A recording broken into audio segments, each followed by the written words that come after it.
അത്തപ്പൂക്കളം ഇട്ട മാതിരി ഇങ്ങനെ നിരനിരയായി നിൽക്കുന്നതെല്ലാം നമ്മുടെ കയ്യിലുള്ള ഹാങ്ങിങ് വിങ്ക പ്ലാന്റ്സ് ആണ് കേട്ടോ. ഇപ്പം നിലവിൽ ഫ്ലവറുള്ള കുറച്ച് പ്ലാന്റ്സിനെയാണ് കാണിക്കുന്നത്. ഇതിനകത്ത് കുറച്ചധികം വെറൈറ്റീസ് മിസ്സാണ് കേട്ടോ. നമുക്ക് ഓറഞ്ചിന് തന്നെ ഒരു 7 ഷെയ്ഡോളം കയ്യിലുണ്ട്. പിന്നെ അതുകൂടാണ്ട് നമ്മുടെ കേളി വൈറ്റ് ഒക്കെ ഇതിനകത്ത് മിസ്സിങ് ആണ് കേട്ടോ. അപ്പോൾ കുറച്ചധികം പ്ലാന്റ്സ് മിസ്സിങ് ആയിട്ടുണ്ട് നമ്മുടെ കയ്യിലുള്ള പ്ലാന്റ്സിൽ. ഇന്ന് നമ്മുടെ വിങ്ക പ്ലാന്റ്സിനൊക്കെ കുറച്ച് പെസ്റ്റിസൈഡ് അടിക്കുകയാണ് കേട്ടോ. ഈയിടെ ആയിട്ട് ഒരു പെസ്റ്റ് അറ്റാക്ക് നമ്മുടെ പ്ലാന്റ്സിന് വന്നിട്ടുണ്ട്. അത് എവിടെ നിന്നോ കൊണ്ടുവന്ന പ്ലാന്റ്സിൽ നിന്ന് വന്നതാണ് ആ ഒരു പെസ്റ്റിൻ്റെ അറ്റാക്ക് കേട്ടോ. നിലവിൽ എനിക്ക് വിങ്കയിൽ ഫംഗൽ ഇൻഫെക്ഷൻ മാത്രമാണ് ഉണ്ടായിരുന്നത്. ഇപ്പോൾ നിലവിൽ അല്ലാണ്ട് ഇപ്പോൾ എനിക്ക് അതായത് ഒരു ഇൻസെക്റ്റിൻ്റെ ആക്രമണമുണ്ട്. അപ്പോൾ ഞാൻ കറക്റ്റായിട്ടൊരു പെസ്റ്റിസൈഡ് കൊടുക്കുകയാണ് കേട്ടോ. നമ്മുടെ എക്സോഡസാണ് അടിച്ചു കൊടുത്തത്. അത് കഴിഞ്ഞ ശേഷം ഭയങ്കര തലവേദനയും കാര്യങ്ങളും ഒക്കെ ആയിരുന്നു. നമ്മുടെ പെസ്റ്റ് അറ്റാക്ക് വന്നു കഴിഞ്ഞാൽ നമ്മൾ സാഫ് കൊടുത്തിട്ടൊന്നും കാര്യമില്ല കേട്ടോ. കറക്റ്റായിട്ടൊരു പെസ്റ്റിസൈഡ് തന്നെ കൊടുത്താൽ മാത്രമേ നമുക്ക് പ്ലാന്റ്സിനെയൊക്കെ സേവ് ചെയ്യാൻ പറ്റുള്ളൂ കേട്ടോ. നമ്മുടെ കുറച്ച് സീഡ്സ് അവൈലബിൾ ആണ് കേട്ടോ. ഈ ഒരു നിർവാണയുടെ ബ്ലാക്ക് സ്പ്ലാഷിൻ്റെ സീഡും അതുപോലെ ഞാൻ കുറച്ച് പ്ലാന്റ്സ് കാണിക്കുന്നുണ്ട്. ഇപ്പോൾ അതിൻ്റെ എല്ലാം കൂടി മിക്സഡ് സീഡായിരിക്കും നമ്മൾ കൊടുക്കുന്നത്. ഇത് ഫെയറി പിങ്ക് ആണ് കേട്ടോ. നല്ല ഭംഗിയാണ്. ഒരു പിങ്കിനകത്തൊരു വൈറ്റ് ഷെയ്ഡ് ഇങ്ങനെ വരുന്നതാണ് കേട്ടോ. പിന്നെ ഈ ഒരു പ്ലാന്റ്സിൻ്റെയൊക്കെയാണുള്ളത്. കറക്റ്റ് വെയിൽ കിട്ടാത്തത് കൊണ്ട് കറക്റ്റ് കളറും പാറ്റേൺസും ഒന്നും പ്ലാന്റ്സിൽ തെളിഞ്ഞ് വരുന്നില്ല. അറിയാമല്ലോ, ഇപ്പോൾ നല്ല മഴയായതുകൊണ്ട് നമ്മൾ പ്ലാന്റ്സിനെ കഷ്ടപ്പെട്ടാണ് സേവ് ചെയ്ത് വെക്കുന്നത്. ഭയങ്കരമായിട്ട് പൂവിൻ്റെ വലിപ്പം കുറഞ്ഞിട്ടുണ്ട്. പിന്നെ അതുമാതിരി തന്നെ നമ്മുടെ പ്ലാന്റ്സിനൊക്കെ നമുക്ക് ഇന്ന് പെസ്റ്റിൻ്റെ ഒരു ആക്രമണമുണ്ട്. അപ്പോൾ നമുക്ക് എന്തായാലും ഒരു പെസ്റ്റിസൈഡ് കൊടുത്തേ മതിയാവുള്ളൂ. അപ്പോൾ കുറച്ച് പ്ലാന്റ്സിനെയൊക്കെ ഞാനിങ്ങനെ ഓപ്പൺ ടെറസിലേക്ക് മാറ്റിയിട്ടുണ്ട് കേട്ടോ. ഇതിനെല്ലാം ഞാൻ ഇന്ന് എക്സോഡസ് ആണ് കേട്ടോ അടിച്ചു കൊടുക്കുന്നത്. നമ്മുടെ വിങ്ക പ്ലാന്റ്സിൻ്റെ കുറച്ച് ടിപ്സും കാര്യങ്ങളൊക്കെ ഞാൻ ഈ വീഡിയോയിൽ ഷെയർ ചെയ്ത് തരാവേ. നമുക്ക് ഒരു 6 അവേഴ്സിന് കൂടുതലെങ്കിലും നമുക്ക് വിങ്ക പ്ലാന്റ്സിന് സൺലൈറ്റ് വേണവേ. അതും ഡയറക്റ്റ് സൺലൈറ്റ് ആയിരിക്കണം, ബ്രൈറ്റ് ആയിട്ടുള്ള സൺലൈറ്റ് ആയിരിക്കണം. ഇല്ലെങ്കിലെന്ന് വെച്ചാൽ നമ്മുടെ സ്റ്റെം ഇങ്ങനെ ചെറുതായിട്ട് ഇങ്ങനെ അതായത് വലിയ ഉഷാറൊന്നുമില്ലാതെ ഇങ്ങനെ നീണ്ടങ്ങ് പോയിട്ട് അങ്ങ് കിടക്കുകയാണ് ചെയ്യാറുള്ളത് കേട്ടോ. ഇപ്പം ഈ ഒരു പ്ലാന്റിൽ അങ്ങനെയാണ്. കറക്റ്റായിട്ട് നമ്മൾ നല്ല പ്രോപ്പർ സൺലൈറ്റ് കിട്ടിയില്ലെന്നുണ്ടെങ്കിൽ പ്ലാന്റ് അങ്ങോട്ട് ഉഷാറായി നിൽക്കില്ല, അങ്ങനെ നീണ്ടങ്ങ് പൊയ്ക്കൊണ്ടേയിരിക്കും. പിന്നെ നമ്മൾ വിങ്കയുടെ കാര്യത്തിൽ ശ്രദ്ധിക്കാനുള്ളത് നമ്മുടെ സോയിലിൻ്റെ കാര്യമാണ്. നമുക്ക് പെട്ടെന്ന് വെള്ളം ഡ്രെയിനായി പോകുന്ന സോയിൽ വേണം തിരഞ്ഞെടുക്കാനായിട്ട്. കറക്റ്റായിട്ടുള്ള പോട്ടിംഗ് മിക്സ് പറഞ്ഞുതരാം കേട്ടോ. നമുക്ക് സോയിൽ വേണം, പിന്നെ നമുക്ക് സാൻഡ് അല്ലെങ്കിൽ പെർലൈറ്റ് വേണം. രണ്ടിലേതെങ്കിലും ഒന്ന് ചേർത്താൽ മതി കേട്ടോ. പിന്നെ കുറച്ച് വെർമി കമ്പോസ്റ്റ് വേണമെങ്കിൽ എടുക്കാം, അത് എക്സോട്ടിക്കിന് എടുക്കണ്ട. അല്ലാച്ച നമ്മുടെ ഈ നോർമൽ വെറൈറ്റീസ് ഉണ്ടല്ലോ, അതിന് വേണമെങ്കിൽ നമുക്ക് വെർമി കമ്പോസ്റ്റ് കൊടുക്കാവേ. ഈ നമ്മുടെ പെർലൈറ്റ് അല്ലെങ്കിൽ സാൻഡ് ഉപയോഗിക്കുന്നത് എന്തെന്ന് വെച്ചാൽ നമുക്ക് നല്ലതായിട്ട് ആ പോട്ടിംഗ് മിക്സിലുള്ള വെള്ളം വാർന്നു പോകാനായിട്ടാണ് നമ്മൾ സാൻഡ് അല്ലെങ്കിൽ പെർലൈറ്റ് അതിനകത്ത് കൊടുക്കുന്നത് കേട്ടോ. അപ്പം ഇത്തരത്തിലായിരിക്കണം നമ്മുടെ പോട്ടിംഗ് മിക്സ് വരുന്നത്.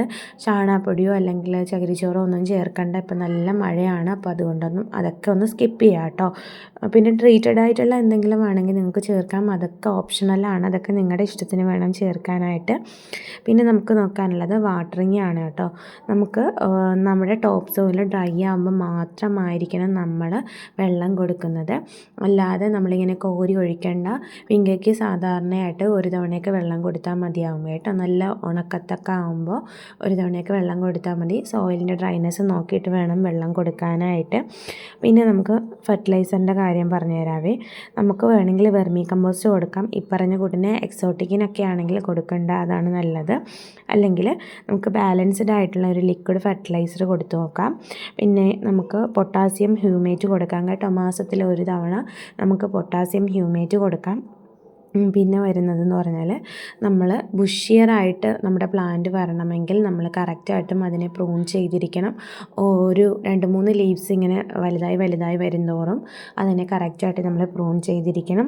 പിന്നെ നമ്മൾ ഒരുപാട് ഫ്ലവേഴ്സ് ഉണ്ടാവാനാണ് ആഗ്രഹിക്കുന്നതെങ്കിൽ കറക്റ്റായിട്ട് പ്രൂണിങ് ചെയ്ത് പ്ലാന്റിനെ നല്ല ഹെൽത്തി ആക്കി വെച്ചിട്ട് DAP പോലുള്ള എന്തെങ്കിലുമൊക്കെ ഡൈല്യൂട്ട് ചെയ്ത് കൊടുക്കാവേ. നമ്മുടെ പ്ലാന്റിലെ ഫ്ലവേഴ്സിൻ്റെ വലിപ്പം കണ്ടോ, നന്നായി ചെറുതായിട്ടുണ്ട്, വെയിലില്ലാത്തത് കൊണ്ടാണ് കേട്ടോ. അങ്ങനെ നമുക്ക് ഒരുപാട് ഫ്ലവേഴ്സാണ് നമ്മൾ ആഗ്രഹിക്കുന്നതെങ്കിൽ പ്ലാന്റിൻ്റെ ടിപ്പെല്ലാം ഒന്ന് കട്ട് ചെയ്തിട്ട് പ്ലാന്റ്സിൽ ഫ്ലവേഴ്സ് ഉണ്ടായി പൊഴിയുമ്പോൾ എന്ത് ചെയ്യുകയെന്ന് വെച്ചാൽ സീഡ് പോഡ് ഉണ്ടാവാതെ നമ്മൾ അതിനെ റിമൂവ് ചെയ്തിട്ട് പിന്നെയും ഒന്ന് പ്രൂൺ ചെയ്തുകൊണ്ടിരുന്നാൽ ഒരുപാട് ഫ്ലവേഴ്സ് ഉണ്ടാവും. നമ്മൾ സീഡ് പോഡ് നിലനിർത്തിയാൽ നമുക്ക് ഒരുപാട് പ്ലാന്റ്സിനെ പ്രൊഡ്യൂസ് ചെയ്യാനും പറ്റുമേ. അപ്പോൾ ഞാൻ ഇങ്ങനെ ഇരുന്നപ്പോൾ കുറച്ച് പ്ലാന്റിൽ ഫ്ലവേഴ്സ് നിൽക്കുന്നത് കണ്ടു. ചെറിയ ഫ്ലവേഴ്സാണ് കേട്ടോ, നമ്മുടെ വെയിലില്ലാത്തത് കൊണ്ട് ചെറിയ ഫ്ലവേഴ്സാണ് ഉള്ളത്. അപ്പോൾ അതിനെയൊക്കെ ഞാനിങ്ങനെ പറക്കി എടുത്തിട്ട് വെള്ളത്തിൽ കൊണ്ടിട്ട് നോക്കുകയാണ്. ഞാൻ പണ്ട് ഇതുപോലെയൊക്കെ തോടിൻ്റെ സൈഡിലൂടെയൊക്കെ നടന്നു പോകുമ്പോൾ ഇതുപോലെ കല്ലൊക്കെ എടുത്ത് തോട്ടിലേക്ക് എറിഞ്ഞിട്ട് ഇങ്ങനെ നോക്കാറുണ്ടായിരുന്നേ. പിന്നെ ഇല അങ്ങനെയുള്ള സംഭവങ്ങളൊക്കെ ഒടിച്ചിട്ട് അതിൻ്റെ കൂടെ ഇങ്ങനെ ഓടിപ്പോകും കേട്ടോ. അപ്പോൾ അതൊക്കെയാണ് എനിക്കിപ്പോൾ ഈ നേരം ഇതൊക്കെ ചെയ്യുമ്പോൾ തോന്നുന്നത്. പിന്നെ നമ്മുടെ വിങ്കയ്ക്ക് അത്യാവശ്യം വിങ്ക നന്നായിട്ട് ഹീറ്റ് ടോളറേറ്റ് ചെയ്യുന്ന പ്ലാന്റാണ്. ഒരു 25 മുതൽ 35 വരെയൊക്കെ ഹീറ്റ് ഒരുവിധം നമ്മളെ വിങ്ക പ്ലാന്റ് ടോളറേറ്റ് ചെയ്യുന്നുണ്ട്. പക്ഷേ കോൾഡ് ആകുമ്പോൾ പ്ലാന്റ്സിൻ്റെ ഗ്രോത്ത് അങ്ങ് സ്റ്റണ്ടായിട്ട് ബ്ലൂമിങ് ഒക്കെ അങ്ങ് നിന്ന് പോകും.